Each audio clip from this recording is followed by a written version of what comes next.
Welcome to the Big Fat Gay Podcast, where we talk about the issues that weigh on our minds. I'm Michael, I'm a chubby chaser, and I am the shy one. And to my left is... I am Don. I am fat. I am gay. I am also a writer and producer here in Hollywood. And I am the jolly one. I'm Dan, and I'm an author and public speaker. I talk about issues that intersect with fatness and sexuality. I'm the thinky one. I'm Trevor, and I'm the bad boy. So the first thing that happened this week, and Trevor, you had sent me this in a tweet, and I have to admit, I refused to actually watch it, but it's been weighing on my mind for sure. The trailer for TLC's new show, Hot and Heavy, dropped, and we all took a watch. Who wants to crack that nut open? So Hot and Heavy is a new show from TLC about fat women who are in relationships with hot male chubby chasers. So I saw it, and immediately it was like, my tweet about it was the monkey paw from The Simpsons curling in, because I always want to see more representation of like, oh, like this is kind of what my life is like, but I don't know, it didn't feel quite right. I'm not sure it can. I mean, you're dealing in taboo, you're dealing in reality show. Yeah. But I mean, that's never going to feel right. I mean, the show is always going to be, by definition, about the things that set your relationship apart from everyone else's. Yeah. Maybe that's what bothers me, because I always come to, when you see a new reality show and they've got this has happened before. This is not the first time this has happened. And it's always about drawing the differences. I mean, because it wouldn't be an interesting show if it weren't. Yeah, no one's going to watch a show about how your relationship is the same as mine. As everybody else's, yeah, sure. Yeah. But it immediately puts this giant spotlight on you, and it can be kind of confronting, and especially given that's a reality show and it's about the drama and all of that. Which that to me, actually, I wanted to ask you this, Dan. So they made the show, right? And maybe it's going to be better than previous iterations. I'm not convinced that it will be. But is it a good thing generally to see more representation, like Trevor was saying, but have it be through the media of a reality show? Well, and it's a good question, because in the reality shows that I've done, I did the MTV True Life, Happy to Be Fat, and we got a lot of positive responses from people who like, oh my God, I never know this was possible. I never know there were fit guys who were into fat people. I never know that we've got this one piece of mail from this guy in Texas, and he was like 19, and he's like, I'm fat, I'm gay, I live in the wilds of Texas. I thought my life was over. He says, I just didn't realize this was even possible for me. Mm-hmm. And so that's really important. On the other hand, part of what a lot of shows do, and this is not necessarily reality shows, it can be, well, I guess you'd call them pseudo-documentaries. The British are famous for this, where they actually go out and see, where can we show people like circus freaks? Right. And, I've seen British documentaries go to the extent of like filming fat people and then putting circus music under it. Okay. Like just to showcase, in case you didn't get that we think they're freaks. We want everybody to know that. Really? And that's their purpose, because they know that will sell. Something my friend Jessica brought up that I think is really interesting is it's, in these shows, it's always thin men and it's always fat women and almost always white. Mm-hmm. And there's a whole lot of chubby chasers who are female. And there's a whole lot of chubby chasers who are trans, and it is not restricted to that. I get that straight and white is supposedly the most accessible, but, it depends what the producer is going after.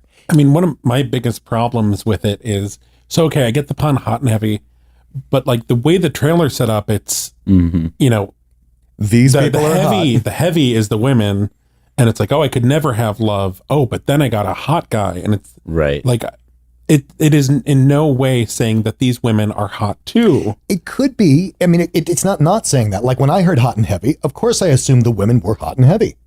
Like as a chubby chaser, what else am I going to think? Yeah, but that's your default. Well, and I don't know. It's just that it doesn't exclude that meeting or promote a different one. I will say I thought about it from the same way as Trevor, even though maybe my propensity would be to go Dan's direction. But when you see the intro of the trailer, it literally starts with her saying, I'd never thought I'd find love, and then I found this guy, and they have him like shirtless, and she's got her hands all over him, like, look how hot he is. And it really seems like it was drawing a clear difference. Like, she's fat, she's the fat one, he's the hot one, which is certainly not how I see it. But if you reverse that, it would be just as indictable. It would be like, oh, this hot guy is all over this fat woman and fetishizing her.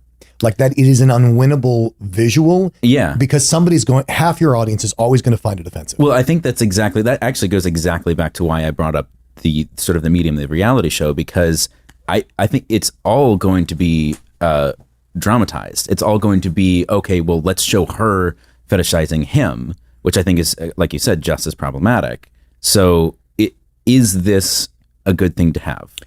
I feel like representation at all, it lays a foundation for other things that may follow, and so like 20 years ago, I can't tell you, seeing these women out in public with their husbands that are being affectionate to them and kind to them, right? That was not a representation you saw 20 years ago or 10 years ago, and that reflected my life too. I would go out with these guys who would either be like, let's stay in again, or let's, we'll go somewhere, but don't touch me while we're out.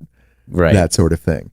And I'd like to see that shows like this start cracking the ice for people to actually start going out and being physically demonstrative, even if it's not originally showing up in the kindest context.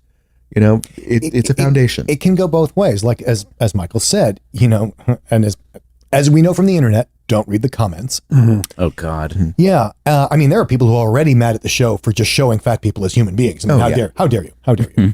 So it begs the question, let's say that a closeted chubby chaser sees the show, and your hope is that this person will say, oh, okay, it's not just me. I'm not just alone. This can be something that's not just horrible and shame-filled, until you start reading the comments, which then start reflecting everything that guy or that woman is afraid of. Right. Yeah. Well, I mean, the show does showcase that end of it in real life with the both the fat women and the male chubby chasers dealing with their family and their friends. And Absolutely. Because it's reality TV, some of all of the interactions, including one of the women confronts a high school bully, just feels Really forced. staged, which is part of why it made me feel uncomfortable, because it doesn't feel like there's so much about the show that doesn't feel authentic. Yeah, it really doesn't. It's something. It's Well, that's what Don was saying. Yeah, like it's better than nothing, but it just I The don't fact know. that the title, like, I'm going back to the title, it can be interpreted a number of different ways. Dan's way, Trevor's way. But like, I feel like if this was made 20 years ago, the title of the show would have been Beauty and the Beast. That's fair. And ultimately, all we have right now is a trailer. So I'm very curious to see what the actual show ends up Yeah. being. Well, and something that has to happen, and I think it's a series, right? Yeah. And you're following several couples, right? Yeah. Okay. This is the icky truth about any show, any reality TV show has to go like this. If you have a good relationship in the show, they cannot stay that way. The producers will not allow it. You cannot have a character arc where everything stays happy. What I'm curious about is how, and maybe they said this in the trailer, but I don't remember it, but how new are these couples? Like, how long have they known each other? We don't know yet. Because I think that also makes a big difference. I mean, and maybe they've picked a variety of different couples. I think one of them, the guy was going to propose to her, right? He was talking about, so they've probably been together a year or two at least. But that I could see also being another pressure cooker of, look at this new relationship. Will it last? Will it survive the gauntlet of abuse that we're going to put them through? Yeah. so when we looked up the trailer, I noticed that there were a lot of other promos for other shows on the Learning Channel specifically dealing with obesity as a concept. So like, what was it? My 600-pound Life was one. And Right. My Pilates instructor has previously referenced that as like, it's great to see that those people can have someone who really just loves them. So like, I mean, that's why I guess I'm grateful for Hot and Heavy, because it's like, okay, well, there's something other than My 600-Pound Life that people can reference in relation to But fat people. I am unfamiliar with that show. Yeah, I was Is gonna it say- generally positive, or what is the show? My 600-pound life. It is. I mean, I will hand this to Dan. The premise of the show is that you find someone who is massively, massively fat, 600 pounds or more, and you get them on the show and first showcase how terrible their life is and the squalor they live in. And you dangle the prospect of weight loss surgery. And the show is about how they go through this process of being in a terrible condition, have magical weight loss surgery, and come out wonderful the other end. Now, of course, not every story is like that, but that's okay, because you can have unhappy endings. You can have tragic endings. You can have, and there have been episodes that, the epilogue is, oh, by the way, they died. Oh, fun. Oh, yeah. But of course, it's never the show's fault. It's always the fat person's fault. I mean, that's endemic to all fat oppression, is that it's always the fat person's fault. Is squalor a necessary part of it? Oh, yeah. Really? Oh, absolutely. Yeah, because- And the turmoil it causes for the family or their partner. They're not featuring rich people who go to weight loss spas. Right? That's not what it's about. And it's almost always the same doctor. Wait, is this the doctor that invented the tongue patch? No. No, I think he specializes. Okay, so that's their biggest weight show, so to speak. There's also My Big Fat Fabulous Life, which I don't know if it's still in production. Was that a more positive view, or? It was, but it was, I feel like it was the thing where it's like a woman who was fat and happy, but it's like, but is she really? It was all about her being positive, but then kind of like, but she can't actually be fat and happy. But I just wanted to bring up these earlier shows because I think you can see a foundation there for what to expect from the next one of this Hot and Heavy show. Yeah. There's actually going to be another show that we heard about at the NAFA conference over the summer. I believe it's just called Fat Girls. A friend of ours, Jamie, very, very large woman, and found that there were no salons that could do her hair, do her nails, do her toenails. So she decided she'd make one. And very entrepreneurial. She saved up money and she invested in chairs, that would hold someone 600, 700, 800 pounds. She trained her staff to no, that person's not going to lift their leg up to your chest. That leg's staying on the floor. And how are you going to accommodate that customer? And the way Jamie says it is, I designed a spa to treat customers the way I wanted to be treated. Do you know what network that's going to be with, or? I wanted to say TLC just because they're the big game in Fat People TV. Yeah. As we talk about all of these different shows, and of course they're going to focus on the drama, it's hard to ignore the fact that that is actually something people deal with a lot. There is going to be tension, especially when you go home for the holidays to see your family again. That's already kind of a heightened situation. And I know that, Trevor, you had a story that you wanted to relate as far as just having to deal with people seeing you again for the first time, and maybe you've gained weight, and there's always something new to have to put up with when it comes to seeing your family again for the first time in a year. Yeah. At this point, through kind of training and just everyone acclimating, my family is very good with dealing with me and my weight, but there was a long period of, I moved across the country and I wasn't seeing my family as much. And it was this very uncomfortable thing that even Dan would kind of have to deal with my mom saying oh, well, Trevor's put on some weight, but he seems really happy. So I don't. She actually came to me. Trevor was getting dressed, and she comes to me in the kitchen, and she's like, I want to say something about Trevor's weight, but I don't want to give him a complex because he just seems so happy. And, I just tried to move it over to, well, he's getting a lot of exercise. He does seem really happy. I think he's doing great. And then there was an article in the Huffington Post Queer Voices? Oh, when the article about me came out? Yeah. Yeah.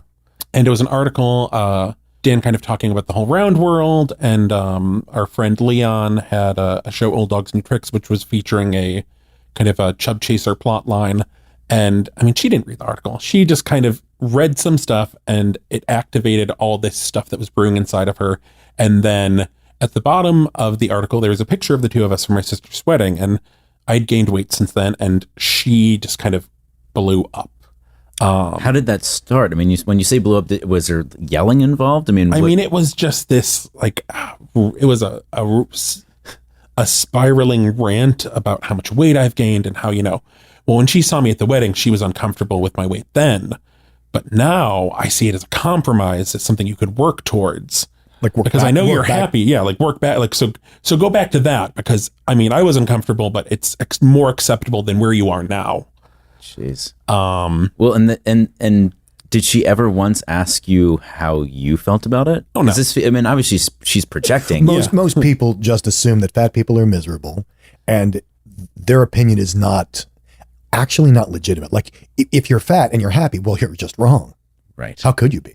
So Dan, you do a lot of coaching as regards issues like this. Is there a specific tip that somebody should keep in mind if for instance their mother finally, blows up and spews everything that she's been holding on to for years? Yeah, and it's really thorny because especially when it's family. If it's some yahoo on the street, that's one thing. But when it's family and it's been going on probably since childhood, like, this is not the first time your parents have had an opinion about your weight, or your sisters had an opinion about your weight, or whomever it is. So the first thing I generally try to get to people is, although there's a huge prejudice against fat people and there's a lot of oppression, they really think they're doing this for your good. And so a good place to start is just saying, like, I know these are your intentions, but this is not a topic for debate. My body is not a topic for debate. My body, you don't get a vote on my body. Mm-hmm. And so I coach people to disengage, like, because if you fight about it, it'll just become the same fight you've always had about it. Whatever that looks like, it's going to happen again. Right. The only way through this is to disengage. You can't play the game anymore. And there are various techniques for that. You can say just very calmly, like, we're not going to discuss this. Like, you don't get a vote. And then it can escalate to the point of, like, if they won't take that for an answer, sometimes you have to leave the room, or sometimes you have to leave the house. But what Trevor was referring to as training is training them that this is actually not an acceptable conversation to have with you. And all of what Dan said is basically kind of what happened with my mom. Like, there was the first blow up phone call where she was just, it was frantic. It was nonsensical. And also something that compounded that was, like, she knows Dan's a chaser. So it was this, like, are you staying fat for him? Is he keeping you fat? So, I kind of had to step back, and that conversation ended, and I had to work through, like, okay, how am I going to talk to her about this? And I basically said all the things Dan said. I'm like, I know you're my mom. Mm-hmm. It's your job to worry about me, but you also know how stubborn I am, and, like, that this isn't Dan's thing. Like, how hard it is to get me to do something I don't want to do. Like, if I want to lose weight, it'll be my choice, but I am very happy with how I am. Mm-hmm. And I know, like, I love you, and I know you're going to worry, but you just kind of have to accept this. And she's been really great.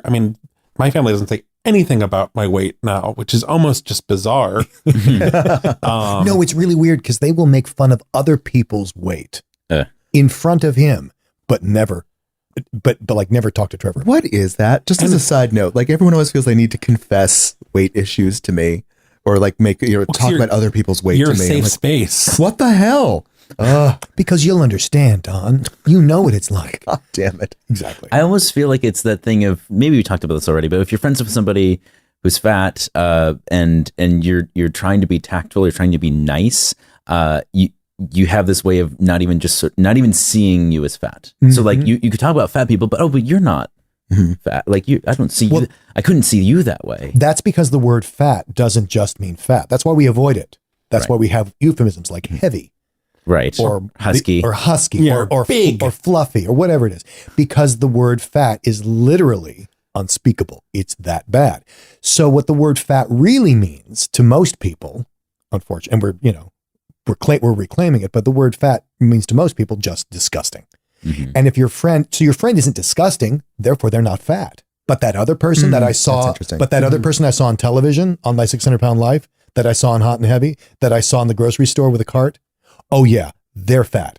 They're disgusting. Have you ever had this happen to you, Don or Trevor, where you say, yeah, it's because I'm, like blah, blah, blah, blah, blah, blah, I'm fat. And they go, oh, don't say that about yourself. You're not fat. You're beautiful. Yeah. I will say that has stopped for me over the past 10 years or so. Like, people used to do that constantly. Mm-hmm. But like lately, people seem to be more accepting on I am who I present myself as. Mm-hmm. And they're going along with it now. Yeah. But do you think that's attributable to your own change in attitude, or do you think that's more of a social consciousness thing? I think that's part of it. Like Okay. over the past 10 years, I ended up doing some work on myself that involved a lot more, a lot more just sort of accepting my flaws and then starting to use some of my flaws as straight up personality traits. I am arrogant. I'm aware of this fact. I work with it. It's fine. Well, and apropos of that, I was leading a seminar to the parents and advocates. So this could be school teachers, counselors, parents of LGBTQ youth. And the title of it was Fat and Happy, Raising Happy Kids at Any Size. I had a woman, she talked about how she had a couple of young sons, like middle school age. Okay. And one of them came home and, he's chubby and he got made fun of for being fat for the first time. And he said, "Mom, am I fat?" And she said, "No, you are not fat. You are beautiful." Mm. And all I said was, "Did you hear what you just said?" And I suggested that she replace it. I said, "What if you just said, yes, you're fat and beautiful. Just change it to and. Just make it inclusive." Mm-hmm. And if you can claim that, that is a huge difference for that kid, that you're fat and you're beautiful. And you may not stay fat. You may stay fat. I don't know. That's not the point. You're fat and you're beautiful. So let's go back to our main topic of family again. And one of the things you brought up earlier was sort of the explosion, dealing with that sudden wash of whatever coming at you from that source. Let's talk a little bit about the opposite side of that. My experience tends to be not just with family, but with neighbors, right? Not so much an explosion as so much as a Chinese water torture.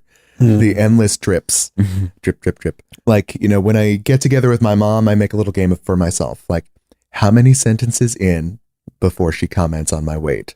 Mm-hmm. Right? It's usually 2. Sometimes she can hold herself back and wait until about 4 sentences. I find I deal better with the one sort of shotgun to the face than I do with the constant BBs being thrown at me. That's the thing that wears me down. So any tips on how to survive the drizzle? I think you have to decide what battles you're going to pick. I think it depends on like your personal experience with your family. I saw this really great thing on Instagram that I've been trying to find again to share, but it was basically tips for surviving Thanksgiving, comments that will come up like that, like, "Oh, you look like you've lost weight," or, "Oh, you're looking a little chubby. Maybe you shouldn't have that second piece of pie." And there was this woman wrote basically different answers, and there was 3 styles. There was nice, spice, and ice. So nice was just like, "Oh, it's the holidays. We can all have another piece of pie." I can't remember. Spice was like kind of sassy, and then ice was just like, "I don't want your Carol." Damn you, Carol. You see your mom probably like only a couple times a year. Oh no, it's been a while now, but well, no, but that's like a whole separate conversation. Oh, okay. No, but it'll be like I haven't seen her in 2 years or 3 years. Yeah. And then the second thing out of her mouth, it's like, first it's, "Oh, my boy. Mm-hmm. Oh, you're fat." Like literally, that's how you want to greet me. Does she follow that up with anything? Or is she just making a declarative statement, or is declarative statement? Like she's just reconfirming with herself that you're fat and has to say it out loud? Because it's not a new thing, right? no. Oh my God, no. But it's, but it'll be something along the lines of like, "Oh, look how much oh, look how fat you are. You've gained so much weight." But yeah, it's like sentence number 2. I mean, what I would do is just be like, "Yup," and just or you can be like, "Yeah, like, And and like it sounds like you have a problem with that." Yeah. The other thing you can try, and this is a bit of jujitsu, but you can say, "Yeah, how's your weight been? Have you been controlling your weight?" Yeah. That Like is the tactic I've been taking. And not make a statement, just if you turn it back into question, like I've had situations where someone would say like, "Oh my God, you're into that? I would kill myself if I looked like that." And you're into dating those guys. And, I would love to blow up and, slap them into next Tuesday, but that's not really particularly effective. What I have found is effective is I'd say, "Wow, why would you kill yourself?" I mean, I get that you think that fat is unhealthy, but you're kind of short-circuiting it there if you think you're going to kill yourself and solve the problem. What happens is you get to have a whole other conversation with this person. You'd be amazed what people will reveal. You might find your mother has this whole history of weight drama that you never knew about. Because that's what I found with this guy that I'm talking about. Like he went into just how when he was a kid, all his self-worth was tied up in, like, was he thin enough, either with his parents or in dating. And boy, did I not expect to have that conversation. See, this is a conversation that I don't feel like I will ever have the opportunity to do, because people would withhold that, saying that to me. But it's a conversation that I would love to hear. So let me put something to the group that I've been wanting to bring up as you guys have been talking about the sort of the other side of things, or the other perspective from my point of view as a chaser. And before I start the story, I just want to say I love my family. They've been nothing but great to me. But there's always issues that crop up, whether people realize it or not. When I brought my partner at the time to meet my mom a few years ago, there's a whole series of stories there, but the one that sticks in my mind, and the one that I wanted to ask you guys about, was the first thing that came up as something fun to do together was to go on a hike. And my family is generally outdoorsy, but not great. Like, we don't go backpacking, but like we used to go stay in a cabin, when we were kids, and hike and do stuff like that. And that's so it's not outside the realm. It's not like they chose something so specific that he wouldn't be able to do it, but it was something that they clearly didn't even consider would be, at best uncomfortable and at worst undoable. And for me, it just became this point of how do I navigate that? I mean, I can just come out and say, like, no, we can't do that. But then now I feel like I'm embarrassing my partner, because I have to then say why. And in his case, it might have been better to just suck it up and get through it than to actually address the issue. And that might not even be my place to come out and speak for him. But then if he's not going to speak for himself, is it incumbent on me as a chaser to do it? Like, it was just a sticky situation. And I don't feel like I handled it particularly well, because we did go on the hike and he powered through. And I don't think he even ultimately told me how uncomfortable it was for him, but I think it was very. And I certainly felt uncomfortable the whole time, because I'm, I'm sort of watching where he's stepping and trying to make sure that he's not going to get hurt, tripping over roots and things, because it wasn't just like a nature trail. It was a hike. And I would certainly welcome some advice about how to navigate situations like that from the other side of the fence. I mean, I know I would love in situations like that for someone who is not the fat person to shut it down, because it's like, I don't want to be the fat stick in the mud and be like, oh, I actually really don't want to go on a hike. And I know there's been times where I've I don't want to do this, but I don't want to be the one to shut it down. And then I'm like, I wish I'd shut it down. And it should be said that, fat people come in different sizes, different abilities, lots of different. So you could be in the opposite position, that the chaser shuts it down, and the chub is like, why did you shut that down? The hike sounded like fun. I mean, maybe not rappelling down a cliff, but so you don't want to make assumptions.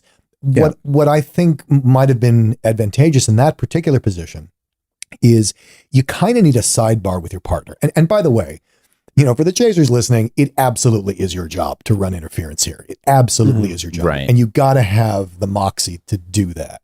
You can't just shrug your shoulders and go like, oh my God, I don't know what to do. No, it's your friggin' job. That you're the chaser. It's your job to run interference there. And not to take over, but to sort of, mediate. So I would, if there's some way you can sort of invent a pretext for taking you and your partner to another room, and have a little talk about that. Because here's the other problem. If it's not your like the chub isn't part of your family, the chub doesn't necessarily know, what is this thing you call a hike? Is this like a German style hike with shoes and backpacks and rope? Are pitons involved? That's what I want to know. Then I think it's incumbent upon you to either back out and find something else fun to do, maybe just with him, suggest something else for everybody, or maybe if there's a way that you can modify it. So the next question for me, because that solves, in the moment if something comes up. But I think the greater conversation, this is kind of alluding to what Trevor was talking about, is really, if you can address the overall issue ahead of time, you never have to worry about it. So I was actually waiting for this to come up, because so we've talked about kind of the chub side, but then the chaser side is a whole other thing, because it's, in terms of defending my body, it's completely different than defending your desire when someone just can't comprehend it. Right. And for my family, I don't think it would ever, I mean, again, I love my family and they've been very accepting on the whole, but there are always sort of inherent prejudices that unless you challenge somebody, they're never really going to just get over on their own. And so what I'm asking is, you know, given that nothing overt like what happened with Trevor's mom has happened to me, how do I start that conversation? Like, how do I say, look, you know, this, like, I'm always going to be dating fat guys, so let's just talk about how to, you know what I mean? Like, I've kind of started that. I think you shared about it in the last podcast where you gave that anecdote about, you know, your mother just assumed that, you know, fat people are incapable of Being active. So I think you kind of have, and I think that's the way you did it is the way you do it. You do it in the moment. Okay. You know, you don't write a letter. You don't sit them down You for a don't make a family big meeting. declarative speech. Well, because what are you going to say? Yeah. I mean, it's like, you know, I've been wanting to talk to you, Mom, about your fat phobia. Oh, that's not going to go well. No. Mm-hmm. I've gathered you all here. This is an intervention. No, I think you deal with it in the moment. And quite frankly, the thing that's going to sway them the most is seeing you happy, seeing you in a relationship where, yeah, you guys do go out and do things, or you don't go out and do things, but you're happy. Mm. And that's what I'm brushing up against. And I'll check back in with you guys as things go, because I feel like I'm getting to a point where I can be a little more blunt, because mostly things have been getting better and better and better over the years. But it's just, I see them so infrequently that it's so easy to measure the successes and failures because it's just that one, and then a year goes by. Yeah, and I think you got to get the incredible background radiation of fat phobia that just exists. And it's not that your parents are being terrible, they're just being average. Right. And to not blame them for that, because blaming isn't useful, but, you know, maybe you start educating them, and part of that education can just be demonstration. Mm-hmm. And maybe that's the best way to look at it, is because I feel like my family has been very adaptable to my very different lifestyle. I mean, everyone else in my family is straight and lives quote unquote normally in society, and I don't. And that, I think, may be the perfect word for it. It's just education. Yeah. They really, I mean, it sounds like a cop-out, but they don't know any different, because why should they? Right. Like, you know, if you're the only gay person they know intimately, because you're their son, I mean, how else would they, why would anyone expect them to know any better? And if they've never seen someone enormously fat in person and seen you interact with them, of course they're going to have these preconceived societal notions. Of course they are. What else would they have? So Don had an interesting, or maybe a couple interesting experiences in the grocery store that he was going to relate to us. So our bit of the week is going to be called I Never. So I thought we would do a little bit I Never around the supermarket or other food places. See if this has ever happened to you. I will start off with I never have been shopping, stopping to look at something, and have someone reach into my supermarket basket, take it out, and put it back on the shelf while I was looking at it. That has or has not This happened? has happened. Yeah.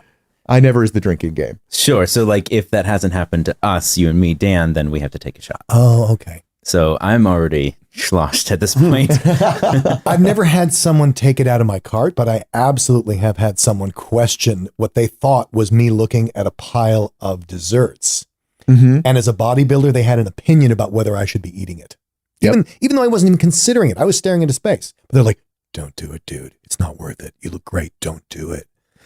And I'm like, "What? Who's talking to me?" Which is such a different version of the exact same syndrome. It's that people in certain if your body is outside the physical norms, people think they have a right to comment. It happens to bodybuilders, it happens to pregnant women, and it certainly happens to fat people. The only difference is how people relate to it, positive or negative, taboo or camaraderie.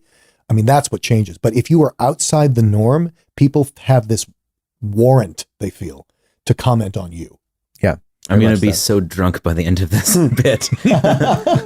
So what did you do? Like, I'm curious, in that moment, what was your, Or did you do anything? Were you just shocked? I unfortunately, I'm not proud of the fact that I was just so shocked that I didn't know how to react until after they took it out, they put it on the shelf, they gave me a look, and then they walked away. And I was so sort of surprised by the chain of actions that I didn't do anything. That's just baffling. Just to have somebody be so. It's one thing to say something. It's another thing to just almost ignore you completely and act on your behalf. Like to take ownership of your life for 10 seconds and take something out of your cart. I wish I could say they ignored me, because it was the long look afterwards of that's right.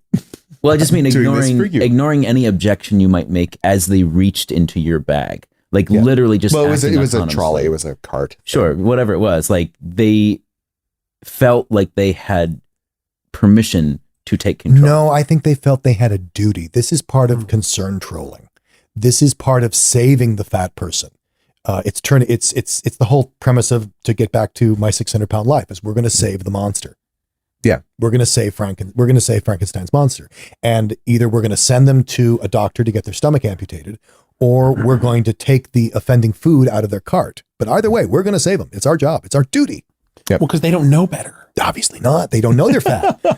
We've only told them 10,000 times, and they still are fat.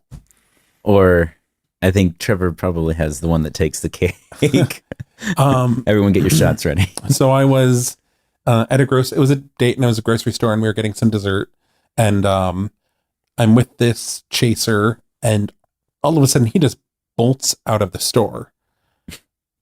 And I was looking around for him for a little while, and then 'cause I was like, did he like go to the bathroom maybe, or like did he just go somewhere else? Was he inspired? And I go out to the parking lot, and I go, and he's like hiding in his car, and I'm like, hey, so what's going on? And he's like, and he's just kind of like cowering, and he's like, I saw my dad in the grocery store. Is he hiding in the car because he's on a date with a man and he's closeted, or is he in the car because he's on a date with a fat man and he's closeted? I mean, I think probably both. Can we come up with a term for a double closeted gay chaser? Like there's gotta be. I mean, just I think double closeted. Double closeted. And as you know, as I said last time, a lot of chasers say that coming out as a chubby chaser is like a second coming out. Yeah. And then I've never had anything happen at the grocery store, which I feel like I'm always surprised when I hear it, because I'm very bold with my food choices. But I've heard from you have interactions like this all the time in the gym. Yes. Oh yeah. And to the point, I mean, I talk about it in the article I wrote for the New York Times, which we'll share. But just so many people coming up to me and feeling the need to congratulate me on my choice to be there and how I'm doing the right thing, or I'm an inspiration to them because they see me at the gym every time they're there. Which, like, if I'm at the gym and they see me every time, it's like, okay, but that means you're every time I'm here, and like I don't give boo about right. seeing. Yeah, but the supposition is that you're fat and you're never at the gym. So wow. Yeah, and that like I'm doing the right thing. Way to subvert expectations. Yeah. And it's once again one of those things like, how much effort do I want to put in here? Do I want to make this a teaching moment? Do I want to turn it around on them? And normally I'm just like, Thumbs up. And like thumbs up, and like, or like I got my headphones in, but like wave. I used to get that a lot at the gym, but there was one time I got a compliment from somebody that was like, this is like the best compliment I can get right now. It just felt so good. Part of my routine was living here in Los Angeles. There are these trails in Griffith Park that many of us take. And there was a trail that went up from Western up to Griffith Observatory. And I took that trail every morning for like 3 months. That was my thing. I'm going to do this. And Mother God, I hated that trail like you wouldn't believe. Just like, why did you do it? But it was to prove something to myself at the time, right? All right. So I got to the top. I got to the top. And then like week 2, this guy, I guess he's a janitor there, is sweeping up the outside. He looks at me as I come up. And he's like, dude, getting pretty good time now. Because you can see down the trail. You can see people are coming up. I'm like, thank you. Like, yeah, that's kind of awesome. That is a compliment that I enjoy. But yeah, The people at the gym, they are rarely going to compliment you in a way that's Well, what's the difference though? Because you could have interpreted that the same way. I'm not sure Trevor would have appreciated the time comment. My take on the difference is it's not about you being fat. It's just, oh, that's a good time. Yeah. Like Right. it would It's be an like achievement. So it's performance oriented apart from your body. Yes. Whereas it is always very clearly about my body when someone makes a comment. Because It's you're not like because you're existing in the gym, and therefore that's good. Like thumbs up. I think there is something like Trevor was saying earlier about, and Dan, you too, to me about picking, context and the right moment to say something. Like there is also something to be said for tone. Like sometimes people can say the exact same thing with a different tone in a different context, and it means totally opposite moment. So like in this case, Don, it sounded like he said something that was just casual off the cuff, like, wow, that was that was a great time. Yeah. Like, and there was nothing more to it. Whereas if he had come up to you and put his hand on your shoulder and said, you're really making so much progress. Good or for like keep you. it up. Keep Like, it up. Then that suddenly it's different, right? Or like, I mean, I get a lot of comments about how flexible I am, which like, I don't mind that. I like that because it's like, yep. And I stick my toe in my ear and hobble away. So as the holidays are pretty much wrapping up, and a lot of people are going to be making their New Year's resolutions about going to the gym more or at all. And maybe by the time they're listening to this, they've already it's too late. given up or- They've already given up. Are there any pieces of advice that we can give to somebody who's thinking about wanting to go to the gym for whatever reason, that might help them in that journey? I have one for chasers. Yeah. Never pick up a fat person at the gym. Yeah. Yeah. This will never go well. Yeah. For one of two reasons. Either because number one, they're not there to get picked up. That's probably not it. They're probably there to work out. Right. This is especially true if you're, a male chubby chaser and you're talking about women. That's not why they're at the gym. They are not there to, be on display for you. And the second thing is that, it's not, if you're attracted to them, and one of the things you like about them is how fat they are, the gym is not the right context for that conversation. Yeah. Like you probably wouldn't pick somebody up at a funeral. Or what about Trevor and Don? Are there any things that you've discovered over the years that have really helped you focus on what your goals are for the gym? I mean, for me, so one thing that I find is a huge help is a good playlist. Just because for me, if I'm working out, I need to kind of be able to turn off my brain to a certain extent. And a good playlist can help with that. And then another thing is just it was a realization of the ride never ends. It's not really I feel like it's just about consistency and just keeping to it as opposed to I am going to have goal. I think goals are good, but I think just doing it because it feels good and it helps your body, and you need to drive a car every so often so that it doesn't. I don't actually know anything about cars, so I don't know why. True. That's true. You can't let it atrophy. I have a tip. As somebody who I am not Dan. I have never really worked out much, and it's been incredibly hard for me to actually establish a routine for myself as far as regards exercise, the gym, whatever. I've spent the last 10 years trying to figure that one out, and I didn't really crack it until this year. And for me, it was, is there something that I can do that gets me the kind of exercise that I'm looking for that I enjoy? Is that possible? First of all, that's the first question. For me, the answer was, yeah, there's soccer. I played soccer for 14 years when I was growing up, and I stopped for whatever reason. And when I picked that back up again, that was enough to keep me coming back. Where, running on a treadmill, jogging around the neighborhood, I could do it, I don't know, maybe for a couple weeks, and then that was it. And especially like Trevor said, if I was setting a goal for myself, well, guess what? As soon as you hit that goal, you stop. I did, because I never really wanted to keep doing it in the first place. There are no points in heaven for going to the gym. None. Yeah, sure. And I will tell you, after having gone to the gym for, I don't know, decades, nobody goes to the gym for their health. You could do a lot of things for your health. You could drink 8 glasses of water a day for your health. You could play soccer for your health. You could walk around the mall for your health. You go to the gym to look good. And I think there's also virtue points for going to the gym. Like, oh, I go to the gym. Right. Because in Hollywood, to not go to the gym, there's just sort of this like, what do you mean you don't go to the gym? Oh God, I've gotten if you're that thin. so many times. Yeah, I've gotten that so many because everyone always says like, "Oh, do you work out?" And my answer is no. And they're like, what? Yeah, I mean, I could lie and say yes, but Well, and then there's the whole thing of what's called the good fatty. Like, well, you're fat, but you do go to the gym, right? Because that would somehow at least make you less abominable. Somehow. Well, because you're trying. At least you're trying, for Christ's sake. You know. When I think what Michael said is important because so my whole I hate saying it this way, but it's really kind of the best way to describe it. My journey. I mean, I started going to the gym because once again I talked about this in a New York Times article. Dan and I went to the US Sumo tournament and I finally saw something like that I wanted to do and participate in. And I'm like, I want to try sumo. There was a sumo club in LA.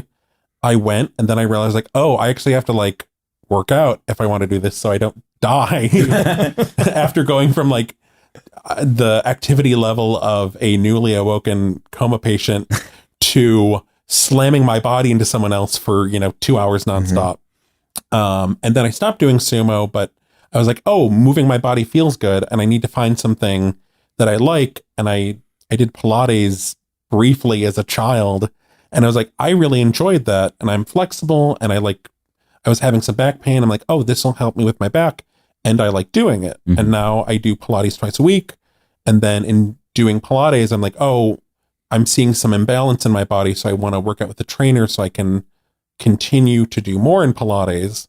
And now it's just part of my life now and I love it. And what I really love about all that is it's completely positive. yeah, It's not in order to avoid something bad. Exactly. It's all positive. And it's all generated by Trevor. yes. It's not generated by, well, you should because somebody told you to. I was just going to say the exact same thing.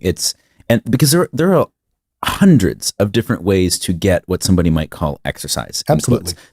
You can lift weights, you can go for a walk. Like, and to me, the most important thing is figuring out, is there something that you, like Trevor was saying, like, is there something you want? Like, what do you want out of this? Like, would you like to just feel like you're using your body more, like getting a little bit of movement into your life? If the answer is yes, then try experimenting. What are some things that you could do that one of them you might enjoy, that you might genuinely enjoy doing?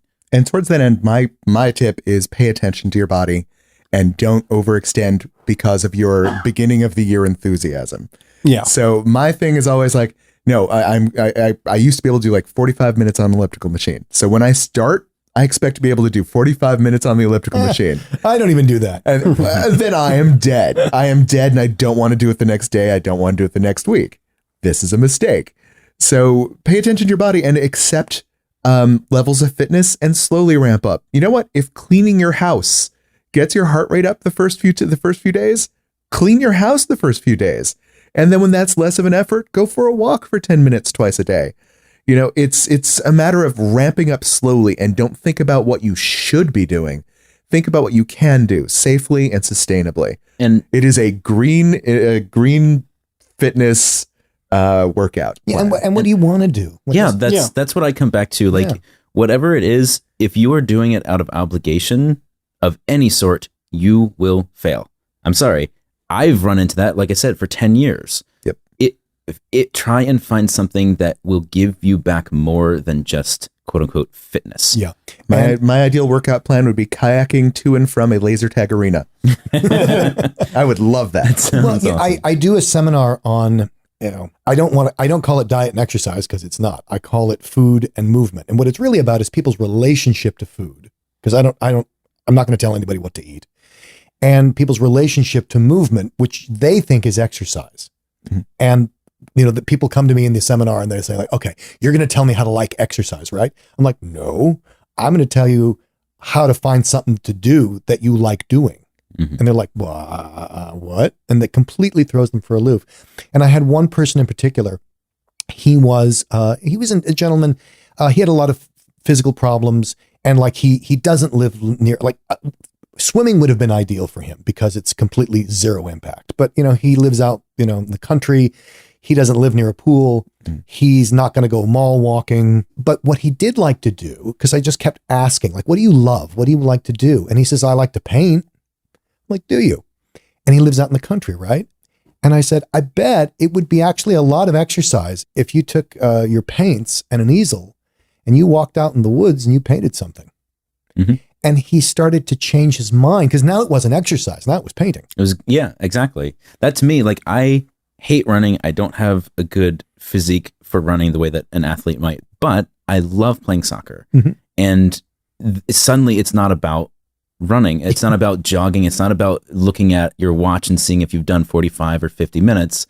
It's about, I love playing soccer. And the whole mindset changes. Yeah. And I will say that your soccer has paid off, because when you're doing your little soccer stretches on the floor, I'm seeing that paying off in your glutes. Well, thank you. I appreciate the Nice little peach emoji back there. And on that note, I think that's our show for this week. A little longer, a little wider this time, but I think we're all okay with that. Trevor, do you want to hit us up with the social media spiel? Yeah, follow us on Twitter or Instagram at Big Fat Gay Pod. We also have bigfatgaypod.com. Mm-hmm. And anything that we've referenced in the show that you might want to look up or check us on, like Trevor's article for this one, we'll have listed there for you to find. So we're recording this before the holidays, but people will be listening after. Mm-hmm. So does everyone want to say what their favorite Christmas present they got is? From the future. Oh, God. I don't know if I'm getting any Christmas presents this year. I'm not. I'm fine with that. So Michael got nothing. I got a rock. I got chocolate. I like chocolate. Did you? Wait, Chocolate's good. did you try the No, I wasn't feeling it last night. I'm saving them. rat bastard? I got a bunch of chocolates that were. So I was given chocolates and I thought they were absolutely amazing, and so I got chocolates as gifts for my friends. Oh, they are and one amazing. of them hasn't tried them yet. I was home for like an hour. Okay, Don, I need you to project into the future. What was your favorite Christmas present? Mm-hmm. Oh, it was definitely that chocolate that Michael gave me. It was amazing. It was so Yay! good. Oh my God. Dan, what was your favorite Christmas You present? love things, right? No, it was that pony you gave me, Trevor. Love Yes. the pony. Trevor suddenly starts sweating. Oh shit! He is so cute, and you know, you're right. He doesn't spit nearly as far as I thought he I'm would. on my phone, like ponies for sale, Los Angeles. Mine was a life-size statue of me carved from amethyst. Crap, I got him open. You got him the diamond one, didn't you? I got him Dan? the diamond You one. overachiever. People only make butter statues out of me. What's up with that? Look, well, you get what you ask for. Well, I think that's our show. Thanks for tuning in. We're going to have these coming at you once a week. We might even do a little mini episode now and then. Like Trevor said, if you want to follow us at Big Fat Gay Pod, that's where we're going to be living at. And we'll see you next time. Thank you. Okay. And if you're in the car, there's someone behind you. Look out!